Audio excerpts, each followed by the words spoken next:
மகளிர் உரிமை தொகை மட்டுமே தேர்தல் வெற்றியை உறுதிப்படுத்தாது என்று காங்கிரசின் பிரவீன் சக்கரவர்த்தி தெரிவித்திருக்கிறார்.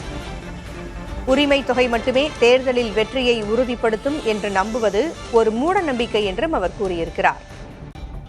3 ஆண்டுகளில் தேர்தலுக்கு முன்னதாக இதுபோன்ற திட்டங்களை 9 பெரிய மாநிலங்கள் அறிவித்தன என்றும் அவர் கூறியிருக்கிறார்.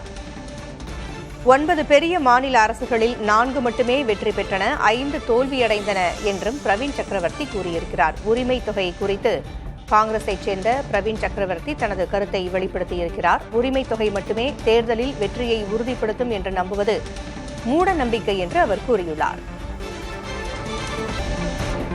கூடுதல் விவரங்களை வழங்க டெல்லியின் தலைமைச் செய்தியாளர் கணபதி இணைந்திருக்கிறார். கணபதி, பிரவீன் சக்கரவர்த்தி தொடர்ந்து இதுபோன்ற கருத்துக்களை கூறி வரும் நிலையில் தற்பொழுது மீண்டும் ஒரு சர்ச்சை கருத்தை தெரிவித்திருக்கிறார். மகளிர் உரிமை தொகை மட்டுமே தேர்தல் வெற்றியை உறுதிப்படுத்தாது என்கின்ற விதமாக அவர் கூறியுள்ளார். அதை மூட நம்பிக்கை என்கின்ற வகையிலே அவர் சொல்லியிருக்கிறார். கூடுதல் விவரங்களை பதிவு செய்யுங்க. திமுகவின் RS பாரதிக்கு பதிலடி கொடுக்கும் வகையிலே பிரவீன் சக்கரவர்த்தி இந்த பதிவை வெளியிட்டிருக்கிறார்.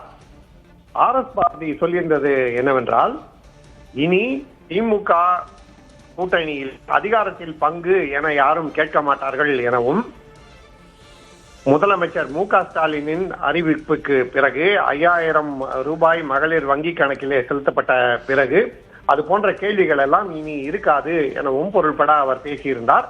அதற்கு பதிலளிக்கும் வகையில்தான் தற்போது பிரவீன் சக்கரவர்த்தி இந்த பதிவை வெளியிட்டிருக்கிறார். அதிலே கடந்த 3 ஆண்டுகளிலே இதே போல அறிவிப்புகள், மிகப்பெரிய அறிவிப்புகள், அதாவது குறிப்பாக மகளிருக்கு உதவித்தொகை வழங்கும் அறிவிப்புகள் 9 சட்டமன்ற தேர்தல்களுக்கு முன்பாக வெளியிடப்பட்டன எனவும், அதிலே 4 மட்டுமே ஆளும் கட்சி, அதாவது அறிவிப்பை வெளியிட்ட கட்சி வெற்றி பெற்றது எனவும், மீதமுள்ள 5 தேர்தல்களிலே ஆளும் கட்சி, அதாவது அறிவிப்பை வெளியிட்ட கட்சி தோல்வியை சந்தித்தது எனவும் குறிப்பிட்டிருக்கிறார். இதை குறிப்பிட்டு அவர் வலியுறுத்துவது என்னவென்றால், இந்த ஒரு அறிவிப்பினால் மட்டுமே தேர்தலில் வெற்றி கிடைத்து விடாது என்பதே. ஆகவே இதன் காரணமாக காங்கிரஸை அவர்கள் போதிய மதிப்பு அளிக்காமல் விட்டுவிடக் கூடாது என்பதற்காக இந்த பதிவை பிரவீன் சக்கரவர்த்தி வெளியிட்டிருக்கிறார். என்னதான் அறிவிப்பு வெளியிட்டிருந்தாலும் கூட்டணி என்பது முக்கியம், கூட்டணியின் ஆதரவின் காரணமாகத்தான் வெற்றி பெற முடியும் என்கிற வகையிலே அவருடைய பதிவு அமைந்திருக்கிறது. இருந்த போதிலும் ஏற்கனவே மாணிக்க தாக்கூர் பேசி வருவது, பிரவீன் சக்கரவர்த்தி பேசி வருவது, அதிகாரத்தில் பங்கு இல்லை என திமுக தலைவரான முதலமைச்சர் மு.க.ஸ்டாலின் வலியுறுத்தி இருக்கும் நிலையிலே, பல்வேறு அமைச்சர்கள் பேசியிருக்கும் நிலையிலே காங்கிரஸ் அந்த நிலைப்பாட்டை தொடர்ந்து வலியுறுத்தி வருகிறது. எங்களுக்கு அதிகாரத்தில் பங்கு வேண்டும், கூட்டணியிலே எங்களுக்கு அதிக தொகுதிகள் வேண்டும் என்றெல்லாம் கேட்டு வருகிறது. அந்த வகையில் தான் இன்னும் பேச்சுவார்த்தை நடைபெறாத நிலையிலே தற்போது மேலும் ஒரு புதிய சர்ச்சை உருவாகி இருக்கிறது. பூங்கொழி, பிரவீன் சக்கரவர்த்தியும் சரி, மாணிக்கம் தாக்கூரும் சரி, நீங்கள் சொன்னது போல தொடர்ந்து இதுபோன்ற கருத்துக்களை வெளியிட்டு வருகிறார்கள். காங்கிரஸ் தலைமை சொல்லும் பொழுது கூட்டணி குறித்தோ கூட்டணி கட்சிகளை குறித்தோ விமர்சனங்களையோ யாரும் பொதுவெளியில் வைக்க வேண்டாம் என்கின்ற ஒரு அறிவுறுத்தலை வழங்கியிருந்தது. ஆனால் அதையும் தாண்டி இதுபோன்ற கருத்துக்களை அவங்க தொடர்ந்து பதிவிட்டுக்கிட்டே இருக்கிறாங்களே, கட்சி தலைமை இது குறித்து என்ன நினைக்கிறது? தேசிய தலைமை நிச்சயமாக, அதாவது ஆரம்பத்திலே பிரவீன் சக்கரவர்த்தி சென்னையிலே தமிழக வெற்றி கழகத்தின் தலைவரான நடிகர் விஜயை சந்தித்து பேசியதிலிருந்தே பல்வேறு சர்ச்சைகள் தொடர்ந்து கொண்டிருந்தது. காங்கிரஸ் கட்சியிலிருந்தே பலரும் பிரவீன் சக்கரவர்த்தி மீது நடவடிக்கை எடுக்கப்படும் என்றெல்லாம் பேசியிருந்தார்கள். ஆனால் அப்படி எந்த விதமான இதுவரை அறிவிப்பையும் காங்கிரஸ் தேசிய தலைமை வெளியிடவில்லை. அதே போல டெல்லியிலே காங்கிரஸ் தேசிய தலைமையை, அதாவது ராகுல் காந்தி, மல்லிகார்ஜுன் கார்கே, கே.சி. வேணுகோபால் ஆகியோரை தமிழ்நாடு காங்கிரஸ் கட்சி தலைவர்கள் சந்தித்து பேசிய போது நீங்கள் சொன்னது போல சர்ச்சைகளை தவிர்க்க வேண்டும் என்பது அறிவுறுத்தப்பட்டிருந்தது. இருந்த போதிலும் திமுகவிலிருந்து பல கருத்துக்கள் வந்து கொண்டிருக்கின்றன, விமர்சனங்கள் வந்து கொண்டிருக்கின்றன. அதற்கு பதிலடி கொடுக்க வேண்டும் என்கிற வகையில் தான் பிரவீன் சக்கரவர்த்தியின் பதிவுகளாகட்டும் அல்லது மாணிக்க தாக்கூரின் கருத்துக்களாகட்டும் பார்க்கப்படுகின்றன. ஆனால் கூட்டணி தொடர்கிறது எனவும், கூட்டணியிலே திமுக விரைவிலேயே குழு அமைத்து காங்கிரசுடன் பேச்சுவார்த்தை நடத்தும் என எதிர்பார்ப்பதாகவும் சொல்லி வருகிறார்கள். ஆகவே எப்படி கூட்டணியிலே தொகுதி பங்கீடு இருக்க வேண்டும், அதிகாரத்தில் பங்கீடு இருக்க வேண்டும் என்பதிலே கருத்து வேற்றுமைகள் இருந்தாலும் கூட்டணி தொடர்கிறது என்பதிலே இதுவரை எந்த கருத்து வேற்றுமையும் இருப்பதாக தெரியவில்லை. ஆனால் இது போன்ற அடிக்கடி விமர்சனங்கள், அதற்கு பதிலடிகள் என்று நடந்து கொண்டிருக்கும் காரணத்தால் கூட்டணியிலே ஒற்றுமை இருக்கிறதா என்ற கேள்வி மீண்டும் மீண்டும் எழுந்து கொண்டிருக்கிறது பூங்கொழி. நிச்சயமாக முதல்வரினுடைய கனவு திட்டம் என்று சொல்லக்கூடிய ஒரு திட்டம் குறித்தே பிரவீன் சக்கரவர்த்தி இது போன்ற ஒரு விமர்சனத்தை முன்வைத்திருக்கிறார். இதன் மூலமாக இலைமறைக்காயாக அவர் என்ன சொல்ல வருகிறார்? அதாவது இந்த ஒரு அறிவிப்பினால் மட்டுமே தேர்தலில் வெற்றி பெற்றுவிட முடியாது. திமுகவை சேர்ந்த பலரும் பேசிக் கொண்டிருக்கிறார்கள். திமுக 180 தொகுதிகளில் போட்டியிடும், 170 வெற்றி பெற்றுவிடும், கூட்டணி 200 இடங்களிலே வெற்றி பெறுவோம், நாங்கள் தான் மீண்டும் ஆட்சி அமைப்போம் என்றெல்லாம் பேசிக் கொண்டிருக்கிறார்கள். அப்படி இருக்கும் சூழ்நிலையிலே இந்த ஒரு அறிவிப்பினால் மட்டுமே தேர்தலில் வெற்றி கிட்டிவிடாது எனவும், இதன் காரணமாக கூட்டணி பற்றி கவலை இல்லாமல் இருக்கக்கூடிய சூழல் இல்லவே இல்லை என்றும் அவர்கள் வலியுறுத்த முயற்சி செய்கிறார்கள்.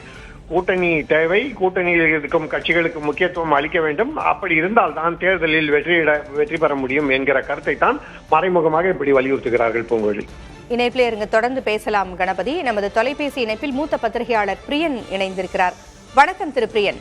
முதல்வரின் கனவு திட்டமான மகளிர் உரிமை தொகை திட்டத்தை விமர்சித்திருக்கிறார் பிரவீன் சக்கரவர்த்தி. தொடர்ந்து இதுபோன்ற தன்னுடைய கருத்துக்களை பதிவிட்டுக் கொண்டே இருக்கிறார். இது கூட்டணிக்குள் மீண்டும் ஒரு கசப்பை ஏற்படுத்தாதா? கூட்டணிக்குள் மீண்டும் ஒரு கசப்பு இல்ல, ஏற்கனவே கசப்பு இருக்கு. அந்த கசப்பு தொடருது, அவ்வளவுதான், வேற ஒன்றும் கிடையாது. தொடரும் கசப்புன்னு வேணா வச்சுக்கலாம் நம்ம. அதாவது சீஃப் மினிஸ்டர் ஒரு ஸ்கீம், ஒரு மகளிர் உரிமை தொகையில 3 மாசம் அட்வான்ஸா கொடுத்துட்டு 2000 ரூபாய் கோடை சிறப்பு தொகை கொடுக்கிறார். அது எதிர்கட்சிகளுக்கு ஒரு அதிர்ச்சி. திமுக கூட்டணி கட்சிகள்லாம் அதை வாழ்த்தி வரவேற்கிறாங்க. ஆனா இன்னுமே கூட்டணி கட்சியா அபிஷியலா இருக்கிற காங்கிரஸ்ல இருக்கிற ஒருத்தர் அதை வச்சு இன்னும் மட்டுமே நீங்க வின் பண்ண முடியாது, அதை ஏற்கனவே கடந்த சில மாநிலங்கள்ல அதை அனௌன்ஸ் பண்ண அந்த கவர்மெண்ட்ஸ் எல்லாம் தோத்து இருக்கு அப்படின்ற மாதிரி ஒரு உதாரணத்தை காமிக்கிறார்.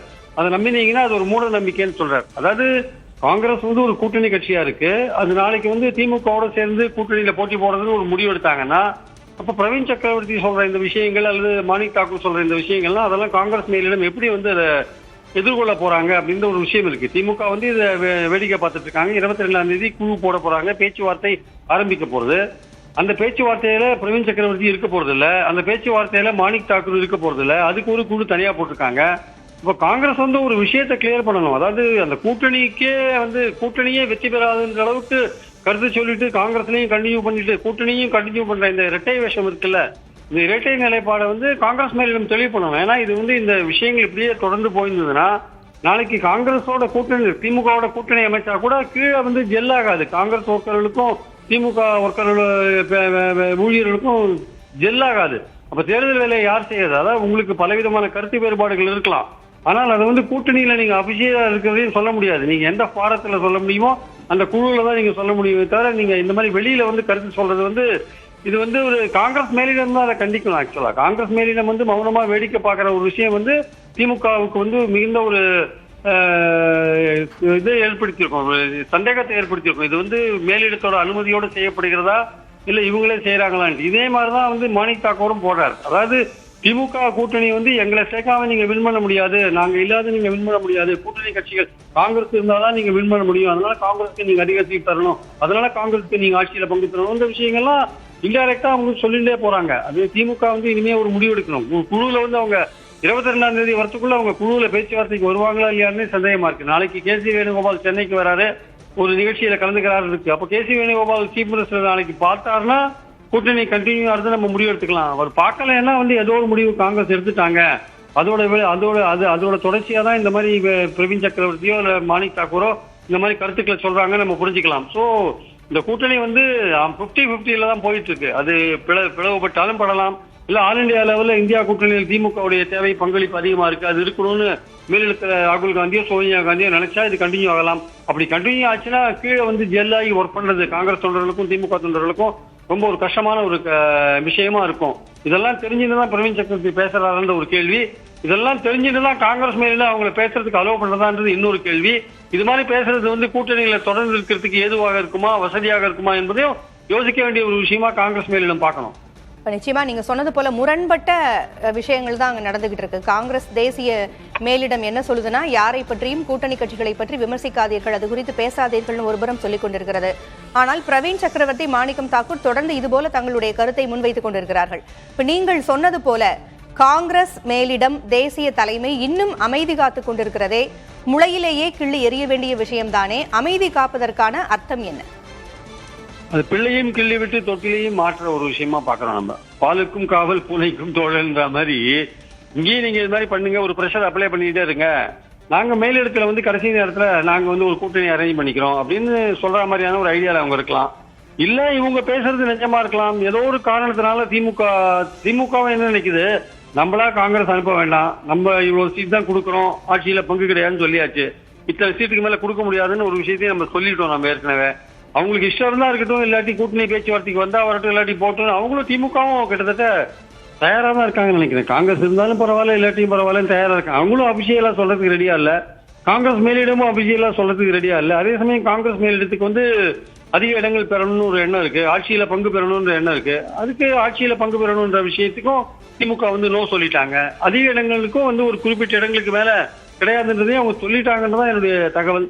அதனால வந்து இப்போ இவங்களை வந்து தொடர்ந்து நீங்க இது மாதிரி பேசிட்டே இருங்க, குழு பேச்சு ஆரம்பிக்கிறவங்க இது மாதிரி பேசிட்டே இருங்க, ஒரு பிரஷர் அப்ளை பண்ணிட்டே இருங்க அப்படின்னு சொல்லியிருக்கலாம்.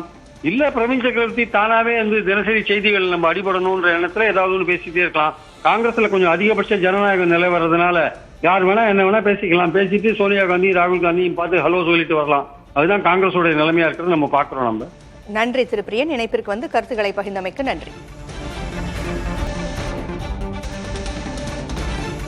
பிரவீன் சக்கரவர்த்தி போன்ற காங்கிரஸ் நிர்வாகிகள் இதுபோன்று பேசி வரும் சூழலில் அது குறித்து திமுகவின் அமைப்பு செயலர் RS பாரதியிடம் கேள்வி எழுப்பப்பட்டது. அப்பொழுது நேற்று செய்தியாளர்கள் அவரிடம் கேள்வியை எழுப்பிய பொழுது ராகுல் காந்தி, செல்வ பெருந்தகை, கார்கே மூவரும் இதுகுறித்து பேசினால் தாங்கள் பதிலளிப்போம் என்று அவர் கூறியிருந்தார்.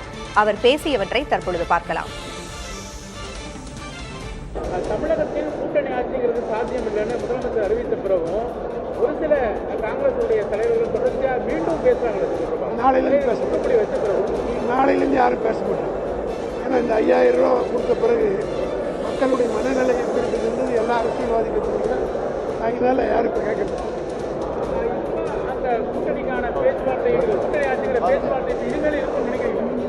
இனி இருக்கிறதுக்கு சான்ஸ் இல்லை. தெளிவாக திட்டவட்டமாக தலைவர் சொல்லிட்டார், கூட்டணி ஆட்சி கிடையாது, கூட்டணி ஆட்சி தமிழ்நாட்டு மக்கள் ஏற்றுக்கொள்ள மாட்டாங்க. ஆகவே தெளிவுபடுத்தி விட்டார்.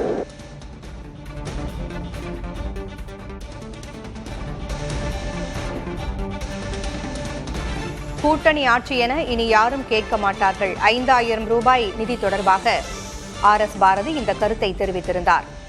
மகளிர் உரிமை தொகையாக 5000 ரூபாய் வழங்கப்பட்டுவிட்டது, இனி கூட்டணி ஆட்சி என்று யாரும் கேட்க மாட்டார்கள் என்று திமுக அமைப்பு செயலர் RS பாரதி கூறியிருந்தார். அதற்கு தற்பொழுது பிரவீன் சக்கரவர்த்தி தனது விமர்சனத்தை முன்வைத்து சமூக வலைதளத்தில் பதிவிட்டிருக்கிறார். மகளிர் உரிமை தொகை மட்டுமே வெற்றி தராது என்று அவர் கூறியிருக்கிறார். திமுக கொண்டு வந்த மகளிர் உரிமை நிதி திட்டம் நாட்டுக்கே முன்னோடியாக இருக்கிறது என்று கருதப்படக்கூடிய சூழலில், முதல்வரினுடைய கனவு திட்டம் என்று நினைக்கப்படும் சூழலில் அந்த திட்டம் குறித்து பிரவீன் சக்கரவர்த்தி தற்பொழுது தனது விமர்சனத்தை முன்வைத்திருக்கிறார். தொடர்ந்து திமுக மீது பிரவீன் சக்கரவர்த்தியும் மாணிக்கம் தாக்கூரும் தங்களது விமர்சனங்களையும் அதிருப்தியையும் தெரிவித்து வருகிறார்கள். கூட்டணி ஆட்சி குறித்தும் அவர்கள் தொடர்ந்து பேசி வருகிறார்கள். முதலமைச்சர் மு க ஸ்டாலின் கூட்டணி ஆட்சி என்பது தமிழ்நாட்டிற்கு ஒத்துவராது என்று வெளிப்படையாக கூறிய நிலையிலும் அவர்கள் அது குறித்து பேசி வருகிறார்கள். திமுக மீதான தங்களது அதிருப்தியையும் வெளிப்படுத்தி வருகிறார்கள். காங்கிரஸ் தேசிய தலைமை கூட்டணி கட்சிகள் குறித்த விமர்சனங்களை பொதுவெளியில் வைக்க வேண்டாம் என்று கூறிய சூழலிலும் அவர்கள் இவ்வாறு கூறி வருகிறார்கள். இவர்கள் இப்படி பேசும் பொழுது காங்கிரஸ் மேலிட தலைமை கண்டிக்க தவறுகிறதா என்கின்ற சந்தேகமும் எழுந்திருக்கிறது, அல்லது அவர்கள் சொல்லித்தான் இவர்கள் இப்படி பேசுகிறார்களா என்கின்ற ஐயமும் எழுந்திருக்கிறது. திமுக காங்கிரஸ் தொகுதி பங்கீட்டு பேச்சுவார்த்தை நடைபெற்று முடிந்த பிறகு இதற்கான விடை தெரியவரும்.